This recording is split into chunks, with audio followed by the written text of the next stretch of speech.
Hey, and welcome to Matt and Jess TV. I am Matt Roast. And I'm Jessica Bun Bun. Welcome to our reaction and review for Dexter Resurrection Season 1, Episode 5.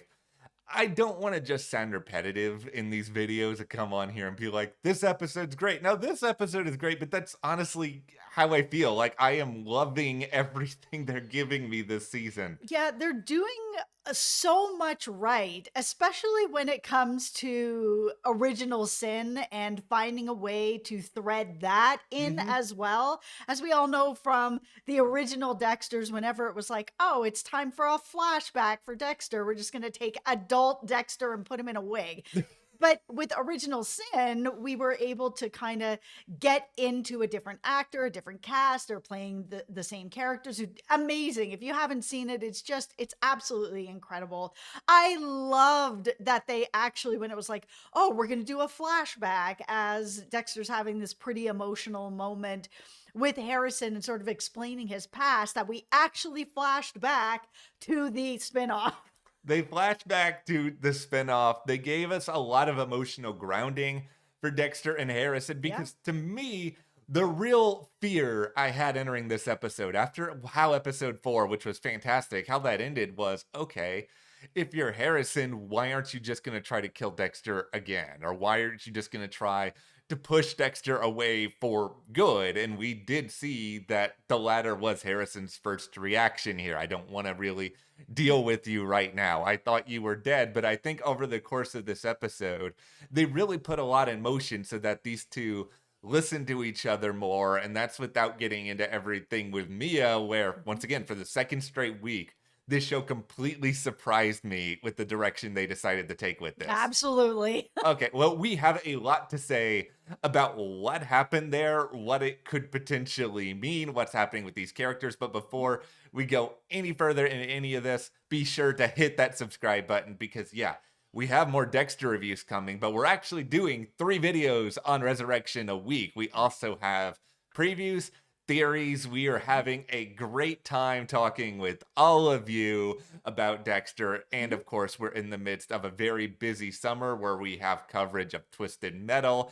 and also Alien Earth. Absolutely. Thank you so much to everyone who has hit that subscribe button and is enjoying the videos along Mhm. with us. It's been really fun chatting with you guys in the comments. We really appreciate it. And if you want even more Dexter conversations, you can come chat with us over on our Patreon. I'll leave a link for you below. Thank you guys so much for your support. Like, we appreciate that more than we can really say here. Okay, let's stick with what happened with Harrison and Dexter Mhm. because there was that big cliffhanger where he was about to turn himself in. Harrison Yes. couldn't handle the guilt. He was like, you know what? I need to be responsible for it. I told my father he needed to be responsible. He wasn't. I need to take my own advice. I'm going to turn myself in. And right as he's about to, Dexter shows up. So how does it all unfold? Harrison doesn't handle it very well. He thinks his father is dead, not dead. Angels lied to him, but he's kind of like, I kind of, he may have lied to me about this, but I don't know if he's lied to me about everything. Of course, his first initial reaction is, I need some space on this. I'm not Yeah. okay with this. You've been, dead. You didn't tell me. Like, this is all just, I've been carrying this weight. I'm not okay with any of this. But when we get to that final conversation where, there was the whole setup with Mia and Dexter has sort of helped Harrison not be a person of interest at this point, potentially. This conversation for me is like one of the best scenes of this whole season so far. Is Dexter taking real responsibility for his part in this and having his son in this frame of mind where Dexter has really realized that Harrison and him are not the same, that while he is capable of killing, Harrison's like, I feel guilt. I feel everything. It's all just this burden of, weighing me down on my shoulders. And having Dexter say to him, I am really sorry. We are not alike. I made a mistake trying to push you into being like me when you are not like me. And that's going to be okay for us moving forward. Also, let me take that burden off of you. I'm the person that told you to shoot me. I am the person that told you to take the safety off. I am the person who took the gun and pointed it right at my chest. I am the person that did this. You don't need to hold that guilt anymore. I am taking it from you.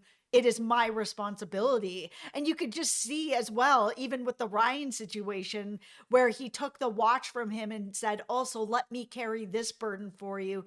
It really did melt away from Harrison. The actor who's playing Harrison, Jack, he's really brought it this season. Yeah, I feel sort of like he learned a lot while on New Blood, learning from Michael C. Hall and these other people, and he's probably sat for a while with like, okay, where do I want to bring this character now? And this Right. version of Harrison is just so much better than the New Blood version of Harrison, who did come across as either whiny or frustrating a lot of the time. Like I'm enjoying watching these two together, but I also just love that okay, this isn't just a storyline where the conflict was resolved because Dexter got Harrison out of a bind. It's like that's Yeah. sort of supplemental to what really this is all about, which is Dexter basically becoming a sin eater in this moment and saying, "All right, I'm going to take on all of this. I'm going to free you," and really acknowledging you're not like me. I don't need to train you to be the next me. Like it's okay for me to just accept you as who you are. And then I think that kind of enables Harrison to accept Dexter a little bit more as who he is, where fingers crossed he's not going to try to kill him again. And it's just sort of like, okay, Dexter obviously has a very glaring flaw, but he's not trying to hurt me. He's trying to protect me. Yeah, watching Harrison even just put his hand on Dexter's hand, like both of them really realizing that they are the only family that they have Mhm. together, and with more of an understanding, an apology, his father stepping up in a way that, Harrison really needed. He really did need his dad to do this and to take this burden off of him. It's a lot for Harrison. Harrison is a young guy. We already kind of talked about how old is Harrison, Yeah. but I mean, like, is he 16, 17, 18? He's still a very, very young guy. Yeah. And the things that are happening are not normal young guy things. We're talking about killing people and him shooting his father and carrying this. This is such a heavy burden. And as a good parent wants to do, you don't want your child to have to suffer with things that they shouldn't have to carry. And it was really, we've seen Dexter step up as a dad Hmm. in different ways throughout his life, the best that he's able to. But this felt like really the first time he's been able to step up in a really meaningful way, in a way that actually is Dexter, where he's not kind of faking a feeling or Yeah. trying to feel something he doesn't, or in that kind of way. This is something that he can actually do and do well and do it for his son. It feels to me like this is the first time he's really listened. And I think there's a difference between, I know what's best for you. I'm going to try to make you in my image, or I'm going to try to be there for you without actually recognizing what it is you really need. And I think this version of Dexter, he's a little bit more capable of pulling that off. And that's something that to me just makes me very, very happy because it's not something Dexter has really done all that much in his life, which is try to actually meet someone where they are and try to work with them to actually have a stable relationship after the fact. Yeah, and now they're able to sort of share some information so they both know that Angel is on the case and he Mhm. is closing in on them, and that, what Harrison did is something that Angel is sniffing around as he did it. Now, like, at first I was kind of wondering if Angel was going to think, oh, the way that, this body was chopped up or whatever, that's just Dexter. He just did it. But because Angel's very smart, he Yeah. is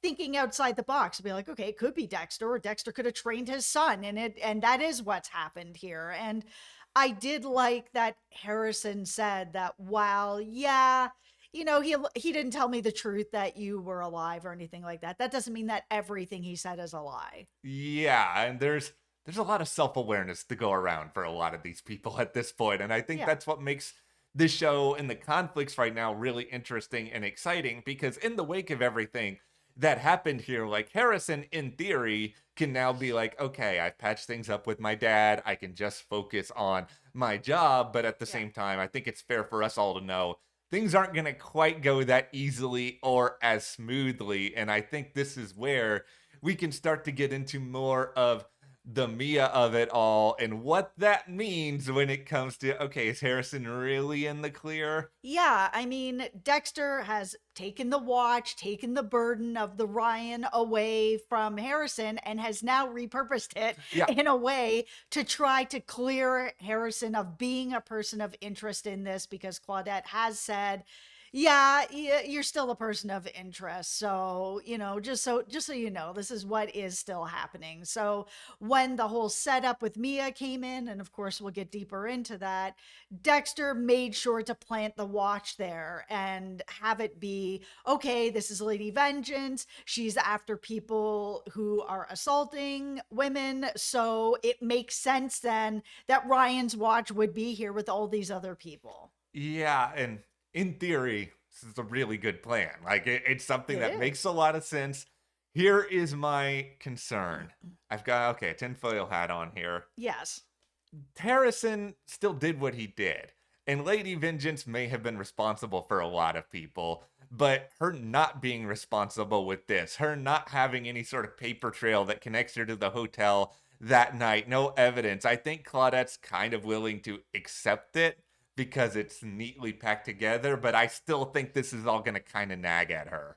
Absolutely. And the biggest issue is Harrison went and picked up that watch. Yeah. So, it was called in. Oh, yeah, your watch is ready. You want to come and get that? That's no problem. He decides he's going to go get the watch. And that's the mistake.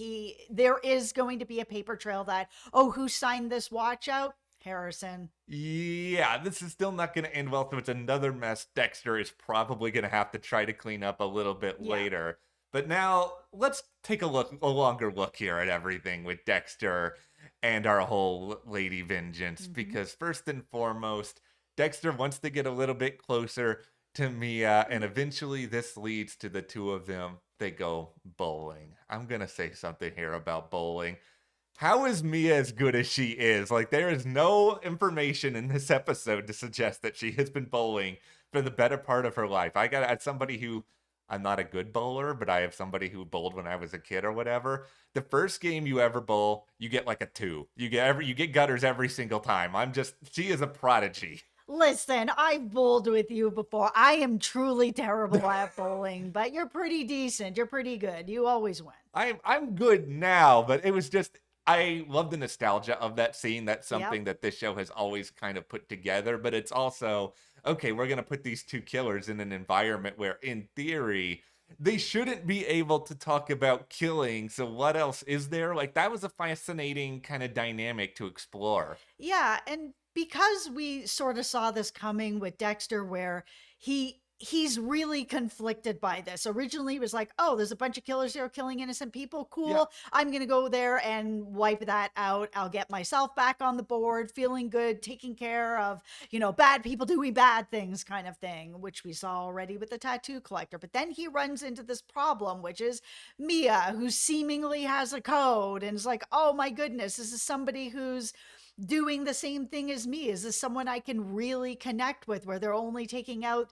these bad people?" And we see him a couple times almost open up about who he actually is because he feels that she's being truthful until she's actually truthful. And she's like, "Listen, do you want to maybe kill somebody together?" And at that point, he's like, "Okay, but how is that going to work? Like, if I'm taking out a rideshare driver and you only take out men that are doing this particular thing, how do we find that same person?" "Oh, well, I actually don't have any code at all. That was just what happened at the very beginning with my sister. I don't even talk to my sister anymore. My mother doesn't talk to me anymore. I don't really have anybody." That's just what the media think is happening, but that's not actually what's happening. I just kill whoever I want.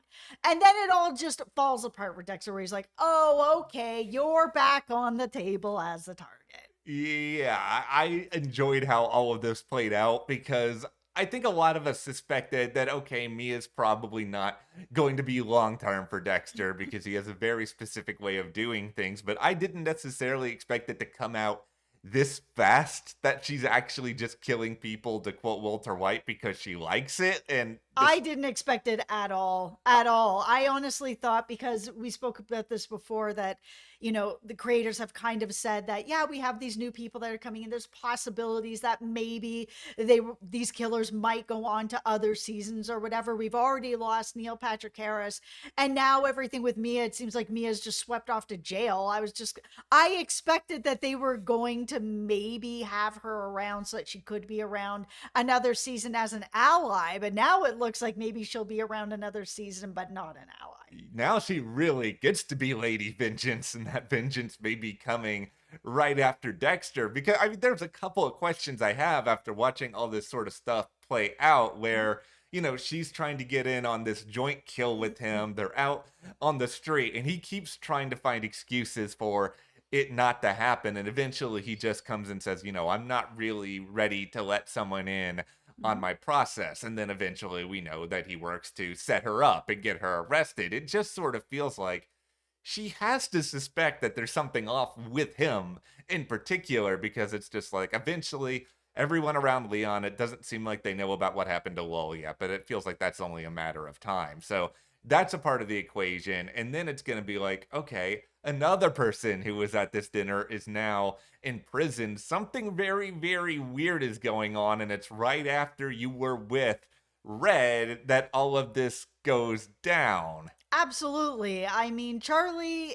this is where I think Charlie's going to start to have a bigger role. Leon's going to be quite upset that the tattoo collector is gone, that Mia's in jail. He didn't seem that happy about it either. No. And was just like, you got to make sure that our secrets are protected, but also, I want her protected because she's got to come and continue to sing for her dinner. So make sure she's as comfortable as she can be while she's in prison, and we will do the best that we can to get her out faster. Yeah, and I think that's probably going to be a main story in the next couple of episodes. I certainly don't think that Kristen Ritter is going anywhere, at least for now. Like, I don't think she's necessarily going to be in every single episode the rest of the season, but you really can't hype up all these guest stars and then just like completely write them all out almost immediately. Like, that just doesn't really work. Yeah, I mean, the tattoo collector can't say anything. He's dead, Yeah. right? But Mia is still alive. And some of the things that she is going to be able to share with Charlie is that she has been spending a bunch of time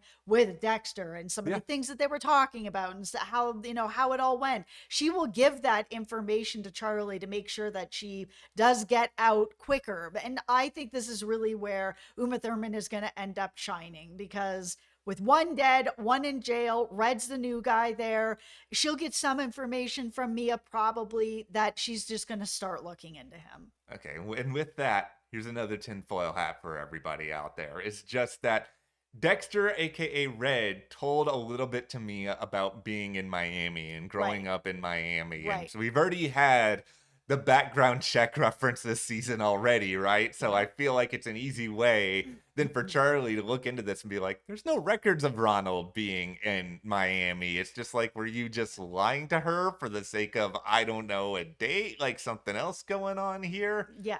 Let's talk a little bit now, though, about Leon and a little what's going on with him. So we see him in this episode. He's filming this interview, and it seems like he's showing off some of his charitable side, that he grew up in foster care and he wants to give back, but he doesn't want all of his financial donations to be presented in a way that it's public. Like, he doesn't want all of his good deeds to be out there so that they're known. Yeah, is that because his money is getting laundered through them? Like, it's very interesting. I don't know if he's doing that to kind of like just look humble with the person that he's doing the interview with, so maybe they won't throw real hardball questions at him. But as he's like telling his story, oh, these, drivers, hit us, my parents died, I was an orphan, came into all this money. I'm like, what are you, Batman?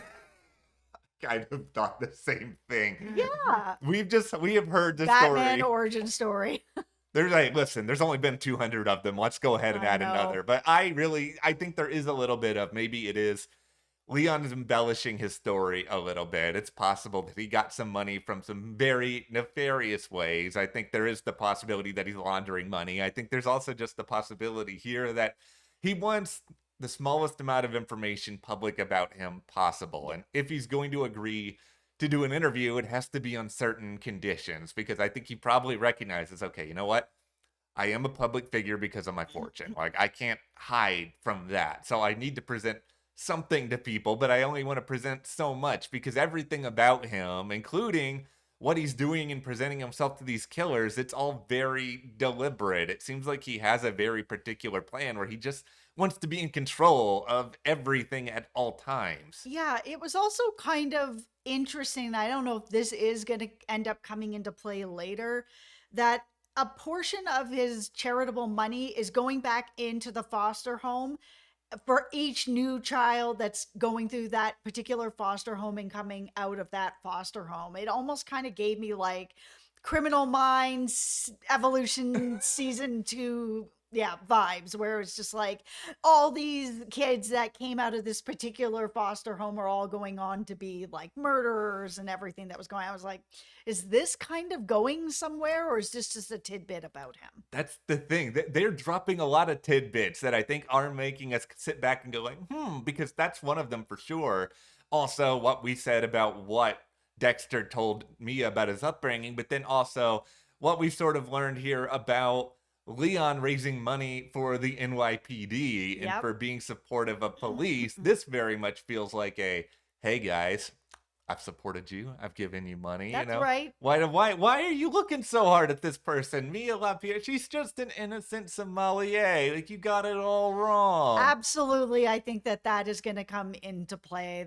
I mean, he's a powerful guy. He clearly wants other people in positions of power just in case of something like this. Oh, I need to make sure that Mia doesn't actually stay in jail. How do I make that happen? I've got my hands in the police department. Yeah, that's how the show has done a good job of sort of setting up where Leon's power come from, and he feels almost he's sort of untouchable in a way. Yeah, it feels a lot like John Wick in that way, where, for those of you who've seen it, at the very beginning, he's got someone dead in his house. The police are coming over and they see the dead person and like, you back working again, John? Like, just, they all kind of know, oh, I'm not sure yet. All right, I'll have a good night, man. I hope you clean up your mess. It kind of feels like that with Leon as well, that, they could come into his place and see all this and be like, oh, everything all right, Leon? Yeah, everything's good. All right, well, enjoy your blood slides. I'll talk to you later.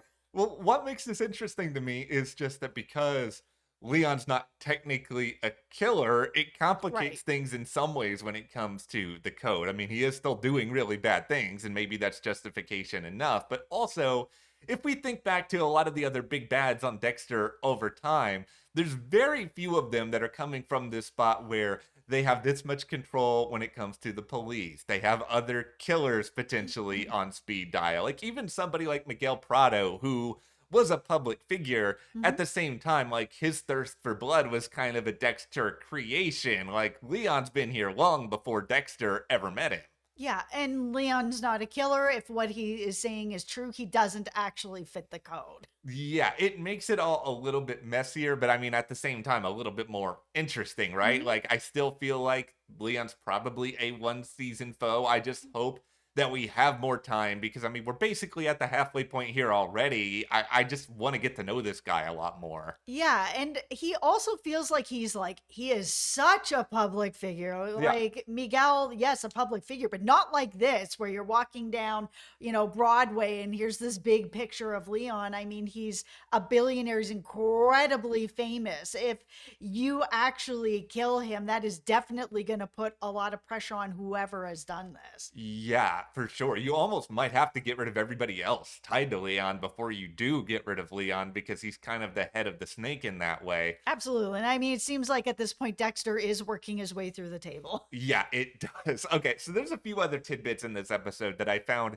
interesting. And first and foremost, welcome to Lumen Corner, where Jess and I are both Lumen fans. We have actually been very surprised and giddy that there are a lot of other Lumen fans out there. Yeah. I did not expect that. I also did not expect Lumen got a mention in I this episode. know. I don't have the sort of memory where I can sit back and be like, oh, in season 7, episode whatever, too. But It doesn't feel like there have been a lot of episodes, at least ones that Clyde Phillips has run, where Lumen is explicitly mentioned. So I don't know. That was interesting to me. I thought it was interesting too, because it does feel like ever since Lumen had her season that she has just been a ghost. Just nothing, no real mention of her, no nothing. I couldn't believe it. I'm going to say this. Julia Stiles, I could be wrong, but I think she spends a good bit of time in New York. I remember she did a cameo very last minute for SNL at one point where she went on stage with Chloe Fineman. I sat there, and ever since then, it's just been on my mind. It's like, Julia Stiles is out there. She deserves a second act. If she's in New York, why not make this happen at some point? Well, and here's the thing as well, is it's like I understand where they were like, okay, her Dark Passenger has been completed, Yeah. that she has gotten to the end of it, and Dexter's not at the end of it. I will say though, however, that he is changing, and I Mm-hmm. think that because of his relationship with Harrison, and very specifically in this episode, the things that he said, the things that he's done, the way that he's actually feeling about things, this is all kind of brand new territory for him. And I think he is changing in a way that if Lumen was to come back, that maybe that relationship would make more sense. But it did make sense for it to end where it did, even though I just hated that they didn't stay together. I really always felt like they were a real end game. Yeah, and so I'm still holding out a tiny amount of hope for that, but I think other nostalgia we got in this episode, the blood slides are making a formal return. I love that Dexter has one that's the wrong size. Yeah. I also love that The humor. he's gotten himself another hiding spot, and I think a lot of people kind of figured out that this was kind of sort of where it was going to be. Yeah. So we have that in here. And meanwhile, with Batista, not the most active Batista episode this time around, but clearly he's not going anywhere. He basically has an Only Murders in the Building style cork board set up with Right. Yep. all the information. So it's like he's clearly got a plan. And I don't think this Lady Vengeance stuff, especially for him, I don't think it's going to deter him. I don't think that this watch is going to play out the way that Dexter thinks it's going to play out, because he's got information about the Ryan murder and the watch, all of that. They have shared information with Claudette, so he is up to speed on a lot of that. She is up to speed on a lot of that. Together, I feel like they're not going to just take it for face value and be like, "Oh, here's all these trinkets. Oh, wow, what a coincidence. Here's the watch." Yeah, and Batista knows now that Dexter is very good at pinning murders on other people because he did it with Dokes. Right. So that's where we are coming out of Dexter Resurrection Season 1, Episode 5. I think they continue to bring so much good stuff to the table. We are beyond excited to continue to get into this season. What do you guys think is going to come next after Mia has been arrested and apparently she's got attorney Charlie now Right. on the case? Let us know in the comments. Hit that subscribe button for 3 Dexter Resurrection videos a week. And you can support us further by joining our Patreon. We have a link in the description there. We are covering Countdown exclusively in video form. Thank you so much. We'll see you here next time.